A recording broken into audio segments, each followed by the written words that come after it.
Good morning, everyone. Welcome to the ABL market briefing, which we're doing this month live from the old library at Lloyd's in London. For those of you listening online, we're just waiting to usher a few more people into the room, and we'll be starting shortly. Thank you.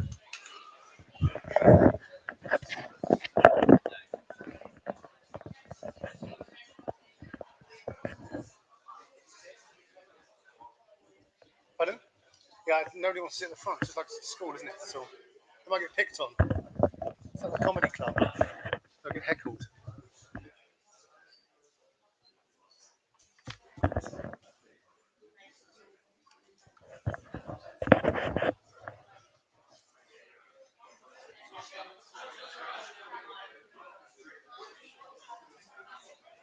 Here.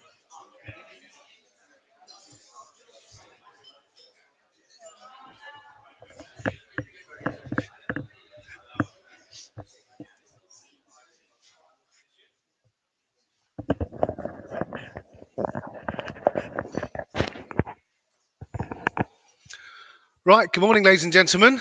We've not said this in a while, but live from the old library here at Lloyd's of London for the first time in 19 months. Welcome to the ABL Market Briefing.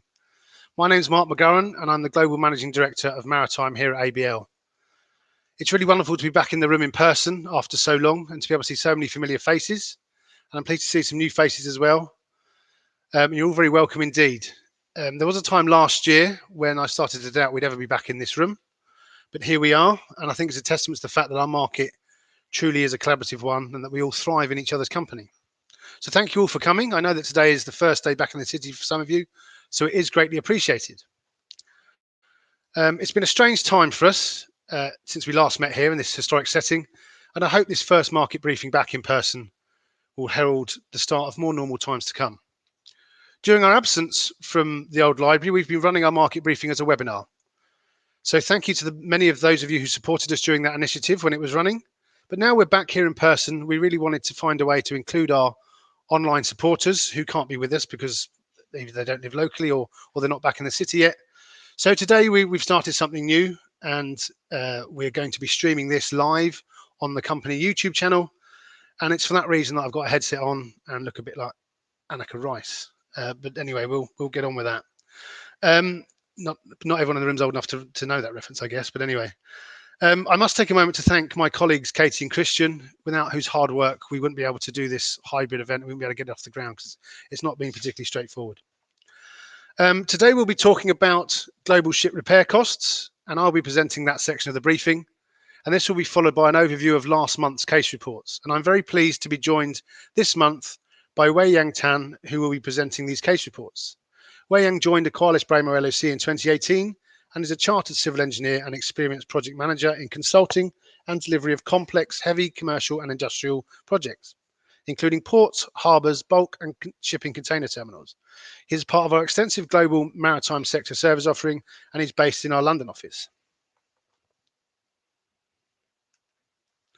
This briefing is accredited by the Chartered Insurance Institute, and delegates can claim up to 1 CPD hour for their participation. We will therefore keep a record of those of you logging in as well as those of you here in the room today. Please contact us afterwards if you require a certificate. Because it's CPD accredited, we list our learning objectives here. And the usual caveats apply, Chatham House rules apply. The information contained in these presentations and any opinions or comments expressed are those of the presenters and not necessarily those of the company ABL. So as I said, today we're going to talk about cost of repairs, and we're going to focus on two main categories. And those two main categories are hull repairs, which is essentially the cropping and renewal of steel plating and internals, and machinery repairs, the cost of spare parts and fitting. There are obviously some wider associated costs involved, sometimes relocation of vessels, yard costs, freight of parts, etc., but we'll come on to those. The cost of steel is one of the underlying drivers of the cost of hull repairs. And like any commodity, it has a value that varies globally.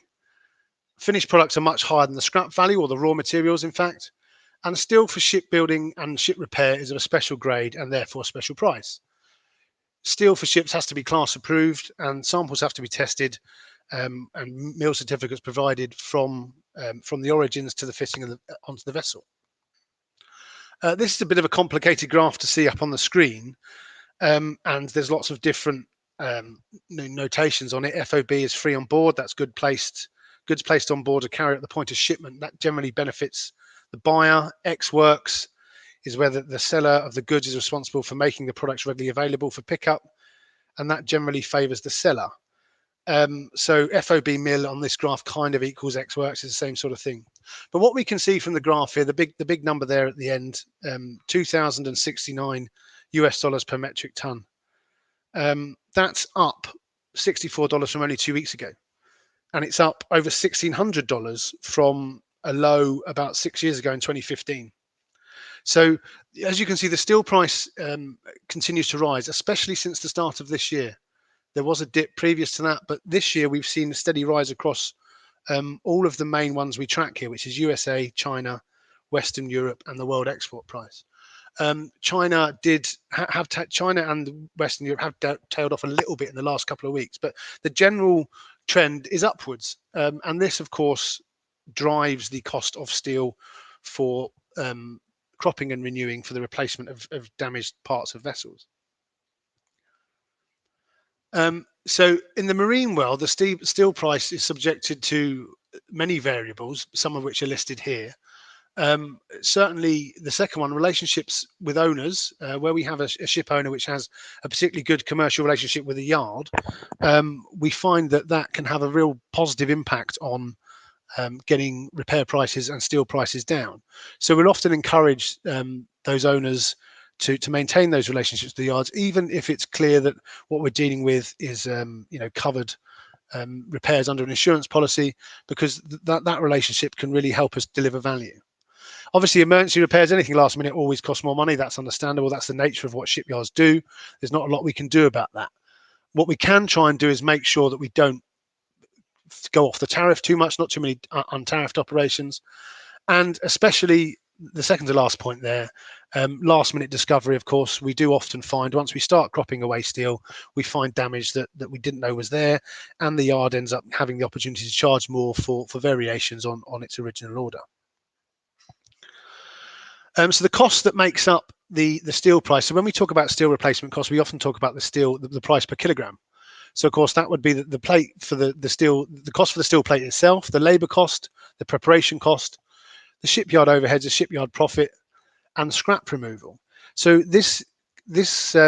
all of this adds up to giving us a price per kilogram, and it's this price per kilogram that we tend to compare and contrast across different shipyards around the world to see where the best repair options, the most economic repair options might be. It's important to note that the volume of steel used in global ship repairs is minuscule compared to the global steel production volumes. It's really, really tiny. So therefore, whilst the commodity steel price is a big driver on repair costs, repair demand has zero impact on the price of steel. So it only really goes one way. So we're really in the hands of that commodity price. So when we talk about hull repairs, and when we talk about hull repairs in an insurance setting like we're doing today, when it's insurance focused, then we're usually concentrating on steel repairs as a result of casualty damage, where cropping and renewing of the damaged steel is usually the best and sometimes the only viable option for repair. Some evolutions have continued. For instance, if you've got enough time to plan and prepare, we can, with the kind of naval architecture capabilities most yards have these days, they can effectively consider prefabricating large sections of vessels to crop large sections out once the vessel arrives, and this reduces time in yard significantly. So you might be using a bit more steel, but your time in yard tends to drop, and therefore we can achieve overall savings. Cropping and renewing uses large quantities of steel to cover those areas that are damaged, and therefore again, I'm afraid this underlying steel price, this commodities price, often leads us when we come to trying to get a decent price. Ship owners themselves often have to tackle hull repairs on their vessels due to the reduction in thickness of their vessel steel plating due to corrosion of their vessels as their vessels age. This is perfectly normal. It's not usually a matter that falls to insurers, although obviously sometimes we've seen them try. But the rapidly increasing steel price as a commodity, and actually labour shortages, which we've seen spurred on by COVID travel restrictions, are resulting in the exploitation of some alternative repair options when it comes to the reduction in thicknesses of steel plating. So depending on class society rules and the areas of the vessel affected, the allowable remaining steel thickness is usually around something like 70 to 85%. And if it drops below this level, then the area must be repaired. But class rules don't state that it must be replaced. So we can look at other options to cropping and renewing. Traditionally, it would have been done by cropping and renewing, but again, this would have relied upon large amounts of steel being used, and therefore we're then again in the hands of whatever the steel price might be. However, composite technologies are becoming more of an option, where plating thickness can be restored by using the remaining good side of the steel, because usually in these instances, one side of the steel is pretty okay because it'll have a decent coating applied, and the other side might not be so great.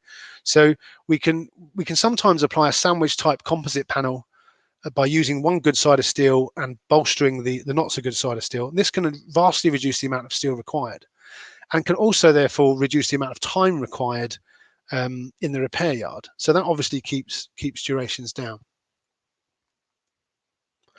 We're now going to look at a selection of high-level cost comparisons from steel repair rates that we have recently seen in our global network of surveyors from our instructions from you guys, our clients. So thanks very much for those instructions. Without this, obviously, we wouldn't be able to present you this data. There's a list there of the repair locations we've been looking at recently in the last few months. And you can probably ask yourselves, you can probably have a guess which might be the lowest and which might be the highest. At ABL, we are currently working on a very in-depth thesis into the global repair costs in conjunction with University College London. And I really must stress that these numbers aren't from that study, but these are from feedback from our extensive global network of surveyors. So let's move on to the graph showing the costs. Oh, hang on. I don't know how a marketing slide got in here about our extensive network of surveyors. Let me just skip on. Sorry, here we are. Here's the graph. Right. So as I said, these are very high level and these are average costs. So we can see a great disparity across different locations here. But as I say, what's also important to note is that because we've taken averages, there's a great discrepancy even within these countries. I mean, for instance, you take the two most expensive ones there are both Canada and the USA, and they're both at $40. But we've had a recent repair account which our John Walker in the States is currently looking at, where $120 per kilogram has been applied. These numbers are very, very high compared to what we're used to. So these really are averages. So that they do vary quite a lot. And as I said, we are working on, in conjunction with University College London, a much more in-depth study, and that study will be available for our clients to review once that's complete. So we look forward to finishing that off with their help. It's a very interesting study that we're getting on with. The new build market also has an impact on shipyard availability and therefore has an impact on repair costs. While some yards only build vessels and some yards only do ship repair, others will turn their hand to shipbuilding or ship repair, depending on the prevailing market. When the new build market is hot and yard space is tight, repair prices invariably will go up, especially for these unscheduled repairs. And it's often these severe unscheduled repairs where we can't relocate the vessel, so we really are unfortunately at the mercy of whatever's available locally. And then we do see much higher repair costs, as an example I just gave in the States. You might notice, for instance, in our previous slide with the countries we use, that Korea isn't on the list of repair options that we've put forward, and that's because their shipyard industry, although very advanced, is predominantly focused on new builds. So getting decent sized hull repairs there done is very difficult because of their backlog of yard space is taken up almost entirely by their new build program. It's not just the new build market dynamics that impact repair prices in terms of yard availability and steel costs, but also, of course, the labour force is an issue as well. So all of the new build and the repair industry is constantly competing for the same pool of assets, whatever that asset may be. And of course, it's not a particularly large pool globally. So I'm now going to move on to machinery repairs a bit here, and what drives the cost of machinery repairs. So the big ticket repair costs we see when it comes to machinery repairs tend to revolve around the main propulsion units and other large rotating machinery. So if we look here at a chart which shows us the slow speed marine engines fitted to the world fleet since 2005, based on the main manufacturers, you can see that there's some dominance going on here, which I'll come on to later. It gives us a little bit of concern. The medium speed marine engine market is a little more diverse, but there's still focuses on a very few manufacturers. And there are many reasons for this. This is just two examples of the two big slow speed manufacturers. We don't see too many players left. There used to be many more. So alternatives are reducing. Are these mergers, or are they creating monopolies? That's not for me to say. But you can see from the merger or the acquisition history of these two main players that, they've taken out a significant amount of options from owners that were there before. There's far less choice for owners on the engines they fit on their vessels. And how does that impact repair costs? Well, it impacts them because the repairs are often dictated to by the owners, by the manufacturers onto the owners as to what they can do. This is an extract, I won't read it out, of a very well known, I won't tell you which one of those two, engine manufacturers with three types of engines. Say type A allows no reduction possible whatsoever in the crankshaft of their engine. So if the crankshaft gets damaged at all, scratched even slightly, it cannot be repaired. Now, the owners in these situations are left with very little choice. The manufacturers aren't keen on selling them parts if they don't use their preferred repair procedure. And their preferred repair procedure, if you're a manufacturer with a parts monopoly or whole monopoly, however you want to look at it, is to replace instead of repair, because obviously there's a higher profit margin in repairing than there is in replacing as there is in repairing, and that doesn't benefit the owners or, unfortunately, their insurers. So if we look at the replacement costs, the cost of replacement crankshaft, which was what the manufacturers recommended, we come up to a total of $472,000. Now you have to bear in mind a brand new engine is $600,000. So when you're looking at a repair cost of $472,000 and the owner says, well, instead of wasting all that time doing that, can't we just have a new one at 600? It does sound to start reasonable. But then when you compare the $600,000, entire new engine to what it would have cost to actually repair it in a perfectly legitimate in situ crank pin grinding method, this isn't, brand new technology. This has been going on for years. It's all class approved. That cost drops significantly to $174,000. So we find that the reduction in commercial options for owners is driving the cost of machinery repairs, unfortunately, up. And as I said before, makers do have the monopoly on the parts, certainly on the authorized parts that we would want to see owners fitting. And unfortunately, it's not just main engines and rotating, internal machinery that suffers from a lack of market options. Pod propulsion is becoming more popular on various vessel types, but there are still very few players in this market. There was only one for a long time, and now there are other options, especially for larger pod types. And we're seeing the same pressure on repair options, which is resulting in the same upwards pressure on repair costs, in that we have to replace things and nobody's willing to consider any form of repair option. And of course, every time you look at one of these, you've got to take the vessel out of the water. So it's, or not look at it every time you want to do significant repairs. So the cost here can be quite eye-watering.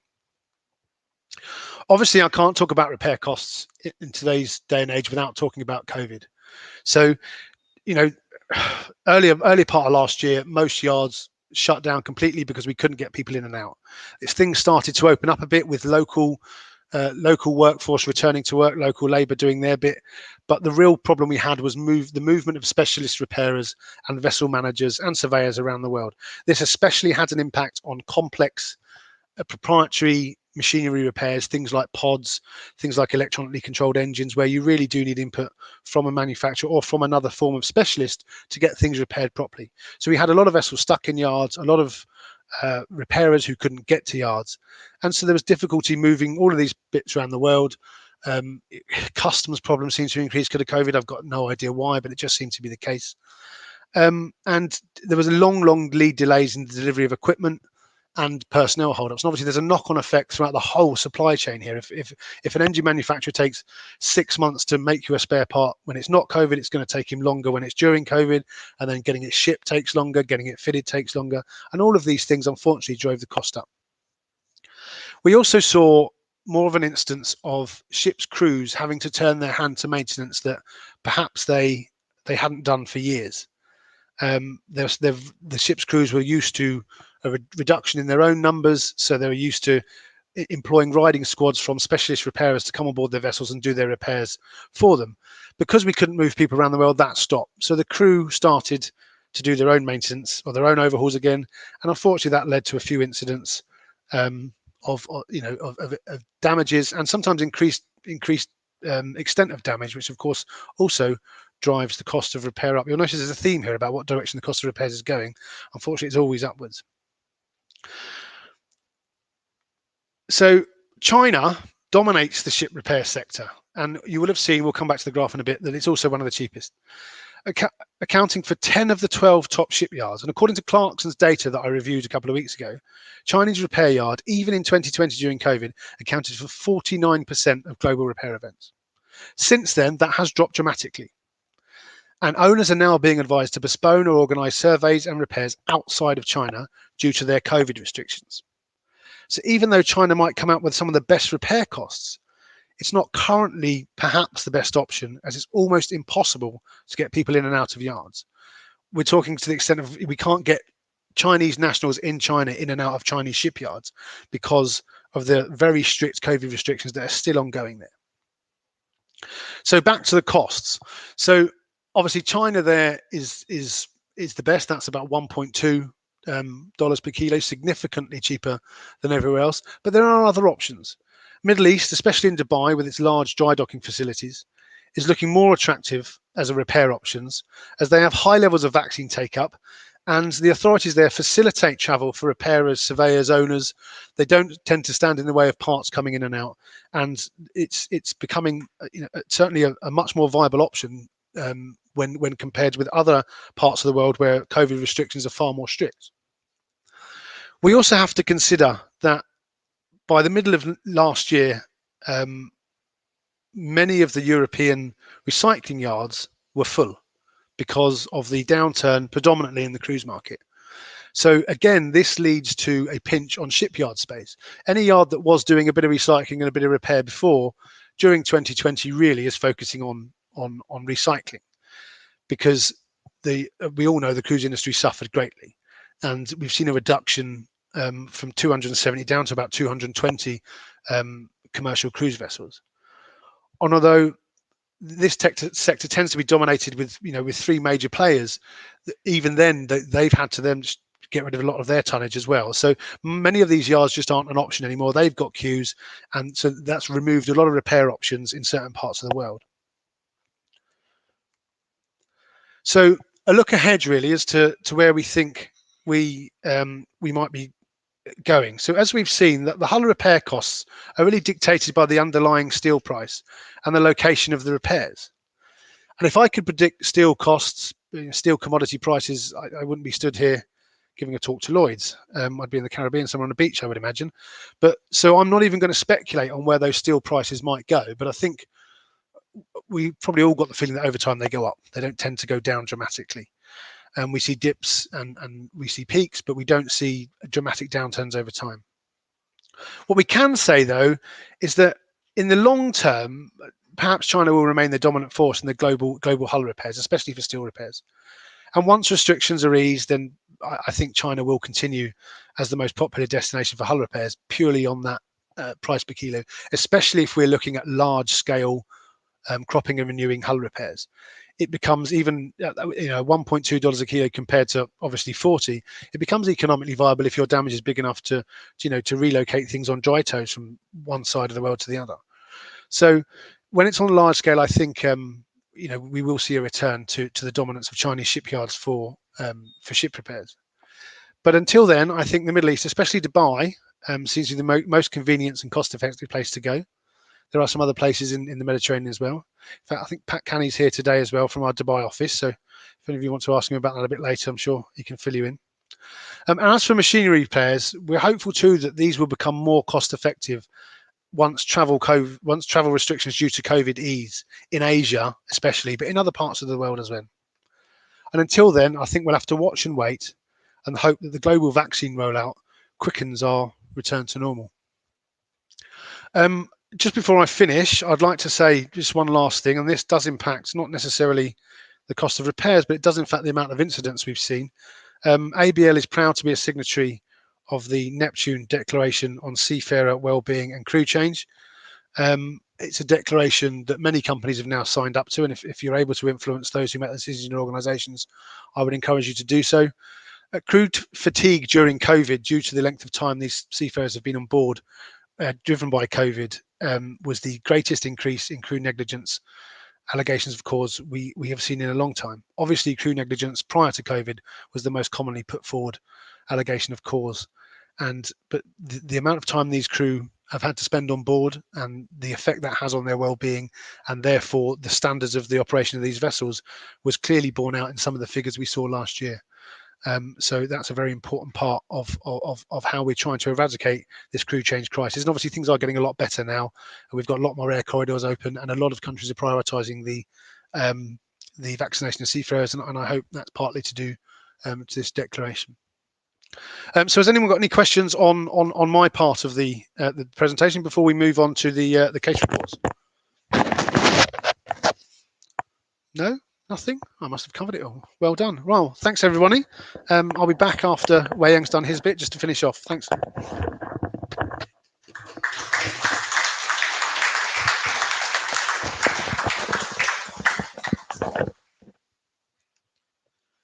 Thanks, Mark, and good morning, everyone.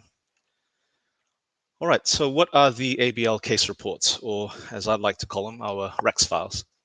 The purpose of this section of the briefing is to simply keep you all updated on some of the recent higher cost incidents that ABL has been involved in, and in doing so, show you sorts of incidents and casualties that can happen in shipping and in marine operations. Now, these largely feature, but are not exclusively, hull machinery casualties with estimated costs of repairs in the excess of $250,000, and these are usually excluding the salvage costs. They cover a subset of the total ABL group caseload, and this is typically in the order of 10%. And this is an important subset, which represents about 25% of our H&M cases by number, and around 65 to 75% of the H&M cases we survey by cost. The estimated costs that we present will often be preliminary and subject to further inspections and/or investigations. And in presenting these case reports, it is not about attributing blame, so there will not be any specifics about the cause, as many of these are still fresh and it wouldn't be appropriate to discuss. And in many cases, the cause is actually still under investigation. A copy of this presentation can be available upon request after this presentation. So let's start with some statistics. The majority of cases we were instructed on throughout August were engine room or the ER machinery cases that you can see on the left-hand side. And we saw a few groundings and collision cases as well last month, making up a good proportion of the total cases for the month. Other cases also included a vessel that was damaged in heavy weather, one that sank, and also one that sustained damage to its mast. Now, looking at the costs for August, we can see that the sinking case that we were instructed on dominated the costs for the month. In comparison, we can see that although the majority of cases by number were related to the engine room machinery cases, they relatively made up only a smaller amount of the total cost for the month. The average cost for the month was approximately 1.2 million, which is higher than last month's average total of about 700,000. And the typical annual background expected figure is about 1 million per high cost casualty when extremes of over 50 million are excluded. The overview for 2021 to date shows that the engine room machinery cases still continue to be the most common cases that we work on. And this graph shows that there have been healthy instructions for work on a variety of cases, including groundings, fire and explosions, and collisions, and these also contribute to the overall total. This next graph, which looks at the total cost for the year, shows that the two high-cost sinking cases dominate the cost distribution.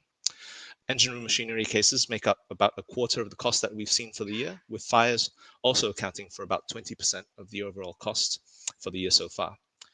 The overall average cost for the year for our high-cost cases currently sits at just over 1.2 million. So now let's move on to some more specific cases and discuss these in a bit more detail. First this month, we have this 76,000 deadweight ton bulk carrier that had recently undergone an intermediate survey and dry docking and was then shifted to a wet repair berth to continue work. What happened was, at approximately 3 a.m. one morning, the vessel began to experience high swells, resulting in significant movement between the vessel and other vessels double banked on her port side, and also against the berth structure that was on her starboard side. The master immediately mobilized his crew to check on mooring lines between the vessel and the dock, and also between her and the vessel's double banked on her port side, to try and ensure that mooring remained safe and damages were avoided.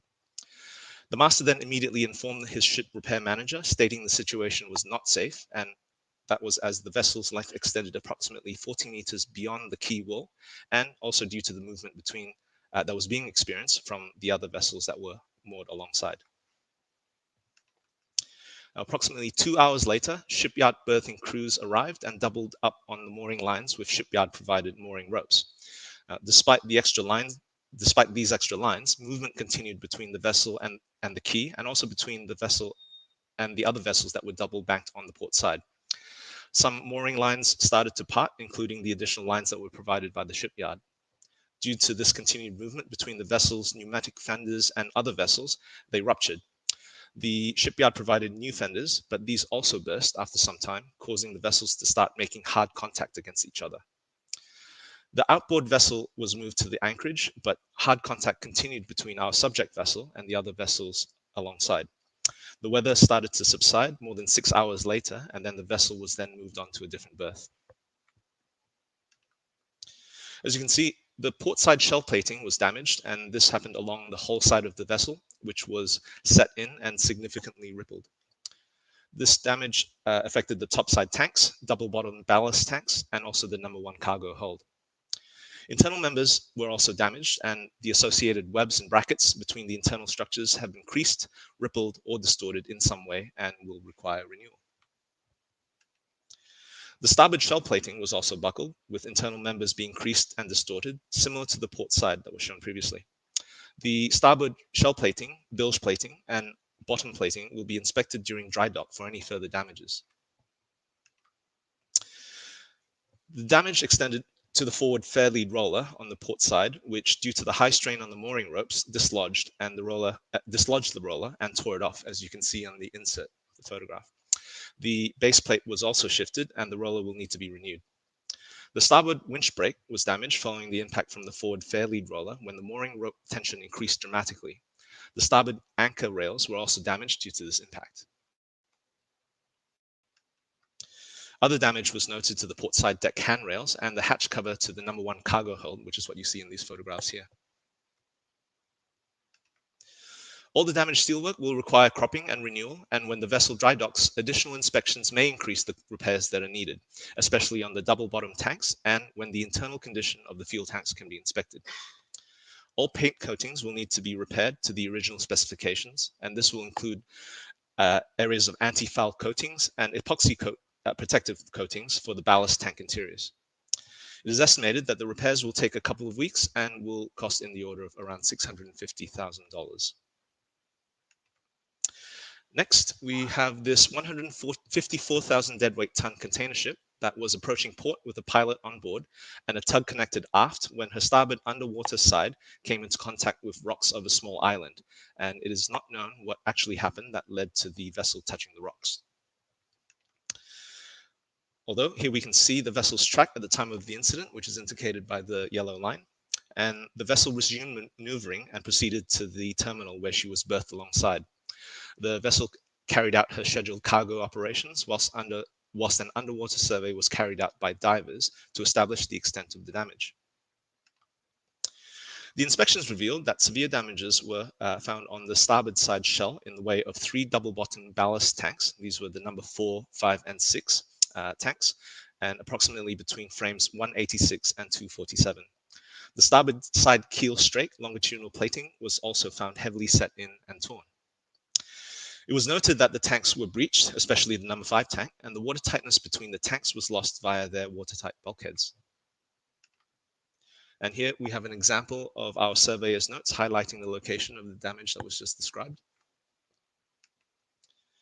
The vessel was then allowed to proceed to a nearby anchorage where temporary repairs will be undertaken. The breach sections will be welded underwater and standard sized steel plating provided and shaped by a steel workshop. The tanks will need to be sealed and were deballasted to allow for internal access. The works will involve the provision of wood for mold shaping in order to pour quick solidification cement for sealing and the breached watertight bulkheads between the tanks.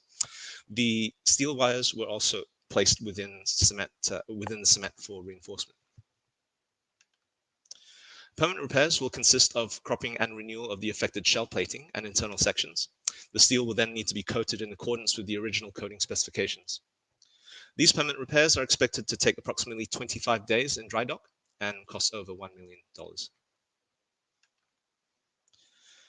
Next, we have this 1,000 deadweight ton supply vessel that made contact with a landing boat platform whilst it was maneuvering to transfer personnel onto that platform. The weather conditions were recorded as good, with a slight swell and good visibility. The vessel had, on its approach to the platform, stopped outside the 500-meter exclusion zone and conducted a drift-off test to the south side of the platform. The sea current was reported to be 1.5 knots at the time. The vessel drifted towards the platform until it was approximately 300 meters away when the chief officer changed the heading and transferred control to the aft section. The chief officer then decided to continue with dynamic positioning operations. He attended the DP console and started the DP sequence. He was, however, unable to engage the DP auto mode and as the vessel was still adrift. He tried to counteract the current with the joystick, but the vessel continued to drift. The vessel was going astern, passing the platform, but the distance between them was decreasing due to the strong current that was being encountered. The master then tried to maneuver the vessel back out of the 500-meter exclusion zone and ordered the chief officer to take control from the forward bridge station so that faster action could be taken. More engine power was provided, but it wasn't enough to prevent the vessel from hitting the platform. An underwater inspection revealed that the vessel's starboard hull had been punctured in a way of the starboard shaft generator compartment, which is below the waterline. This resulted in seawater ingress into the shaft generator platform.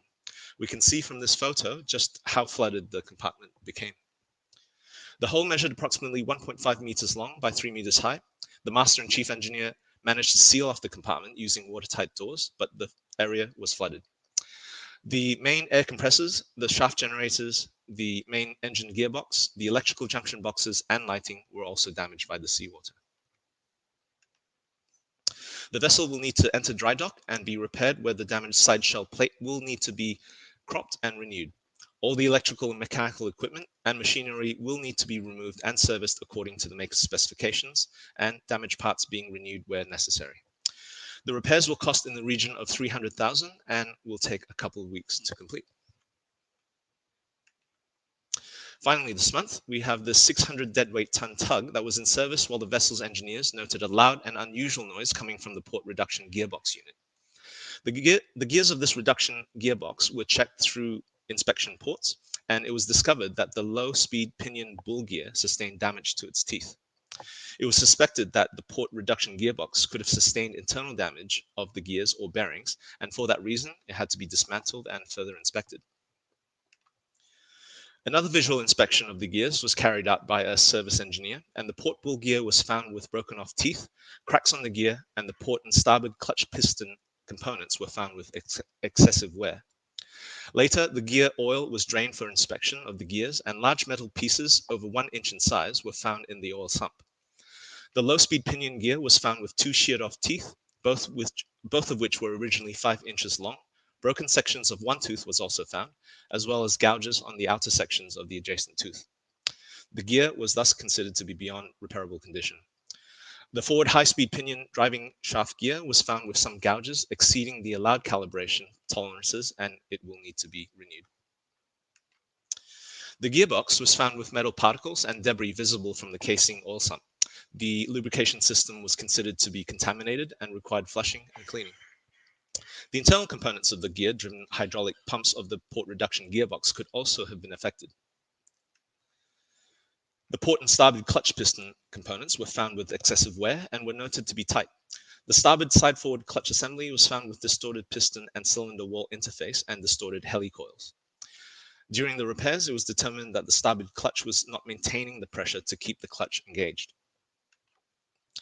The affected port gearbox will need to be dismantled and sent to a suitable repair facility.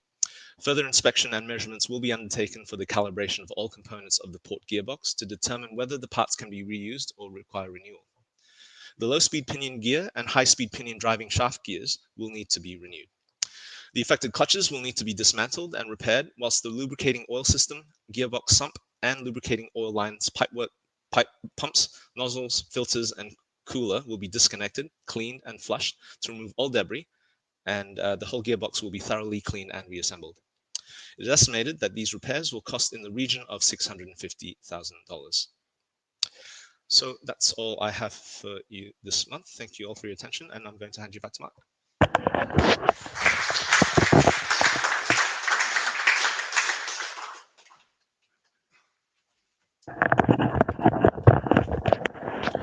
Thank you, Ayan, for that.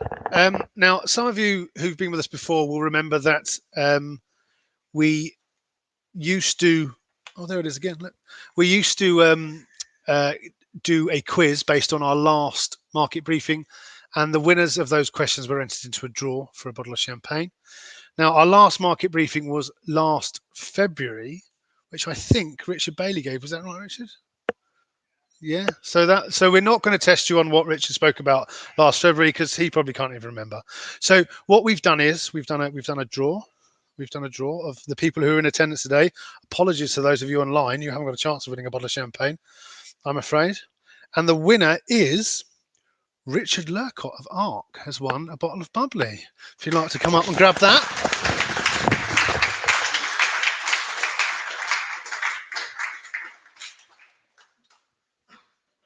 Thank you very much. Thank you for your presentation as well. Thank you.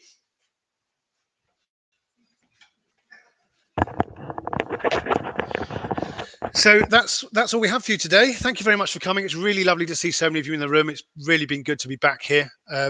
Long may it continue. Hopefully more and more of us will be back in the city as time goes on. Our next market briefing is on the 14th of October, I think. That's correct, yes. Which we will also continue to stream live so we can keep our worldwide audience involved. So thanks very much. Thanks everyone, and enjoy the rest of your day.